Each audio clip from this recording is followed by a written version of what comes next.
Friends, ये जनवरी फरवरी में हमने ग्रेप्स की कटिंग लगाई थी और उसमें काफ़ी सारी ग्रोथ हो के फिर कुछ मर गई, कुछ बच गई, कुछ माली ने अपने फ्रेंड्स को भी दी। तो अभी मैं आया हूँ तो मैंने देखी है कि 7 जो है ना वो पड़ी हुई हैं और कुछ के लेबल गुम हो गए, कुछ के पड़े हुए हैं। तो मैंने सोचा इनको गमलों में शिफ्ट करें, ये ऐसा ना हो कि बाकी की भी मर जाएं, क्योंकि जब पानी नहीं लगता सही रेगुलर या देखभाल नहीं होती है तो चीज़ ग्रो हुई मर जाती है। तो अभी जो हमने जो पार्ट्स के अंदर हमारी सॉइल थी लास्ट टाइम हमने बनाई थी अच्छी, उसमें थोड़ी सी मज़ीद और सैंड ऐड किया, क्योंकि इनकी रूट्स जो हैं नई हैं और सॉफ्ट उनको सॉइल चाहिए। तो ये सॉइल बना के अभी इसमें कुछ नहीं डाला हमने, पहले का जो पिछली दफ़ा डाला है वो उसी का वही है। उसमें काऊ डांग है या थोड़ी बहुत वर्मी कंपोस्ट भी होगी, और अभी तो उसको मतलब 3-4 महीने हो गए हैं। इसमें पिटूनिया वगैरह लगाया था गमलों में, तो वही सॉइल सेम रिफ़्रेश कर रहे हैं। गमले से निकालने का मकसद उसका सॉइल का ये होता है कि नीचे जो ठीकरी विकरी है वो ब्लॉक ना हो और सॉइल को नरम करके फिर से डाल दिया जाए। तो इसको क्योंकि समर अभी और कुछ नहीं डाल रहे, खाली इसकी जो शिफ्टिंग कर रहे हैं, थैली से निकाल के इसके अंदर लगा देंगे। 3 पॉटिंग समझ लें।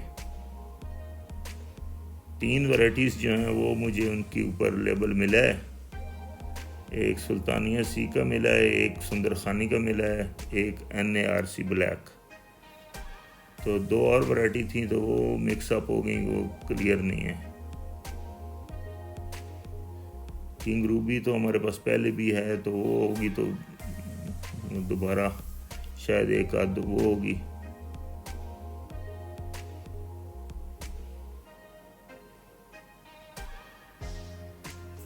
एक्चुअली जो कलमें हम मंगवाते हैं दूसरों से ना, वो आते आते देर कर देती हैं, ड्राई हो जाती है कलम। और फिर उनको मैं तो ये कहता हूँ कि जब हम लगाते हैं तो 3-4 दिन उनको कवर शेड देना चाहिए, तो फिर अच्छी ग्रोथ होती है उनकी। उसके बाद बेशक थोड़ा थोड़ा पार्शली उठाते जाएं, ग्रोथ हो जाए जब इनकी तो पत्ते, तो फिर बिल्कुल ही कवर निकाल दें। तो ये अभी मंशा साहब रिपोर्टिंग कर रहे हैं। सॉइल जब आप डालते हैं पॉट में तो थोड़ा सा दबा लिया करें बॉटम में, ताकि ये कई बार बता चुके हैं कि मट्टी ठीकरी वाली जगह से पानी के साथ मट्टी भी बह जाती है। मुनासिब हाइट तक लगाते जाएं।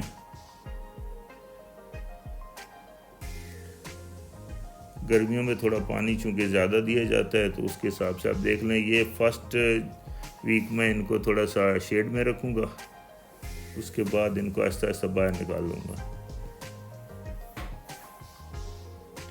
इतने में रेनी सीज़न भी आ जाएगा। रेन तो खैर अब भी अल्टरनेट डे में हो रही है,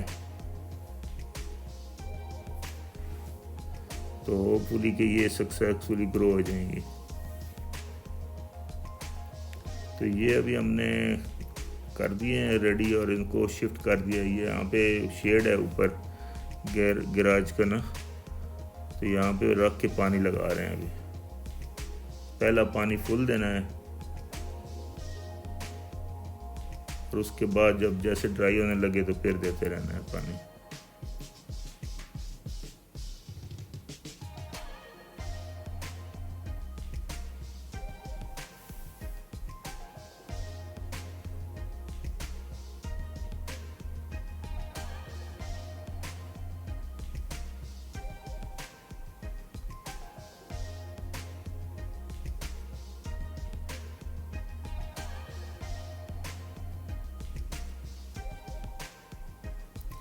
बाकी के जो पौधे हैं उनको आपने देख के पानी देना होता है कि उनकी क्या कंडीशन है, सूरत हाल है। समर है अभी, एक बार ही देंगे। अगर अर्ली मॉर्निंग देंगे तो, या फिर शाम इवनिंग में दें बेस्ट है। रात भर उनको कूल वेदर मिलता है। और ये देखें, ये जो निकला है इसका स्टैक्स है, ये एक्चुअली जब पानी की कमी होती है ना तो उसकी वजह से निकलता है। प्लांट समझता है मैं डाई हो रहा हूँ तो वो अपने फूल और बीज बनाना शुरू करता है। ये हमने एक टहनी काटी थी, ये न्यू कटर लिया था और टेस्ट किया था। Thank you very much for watching.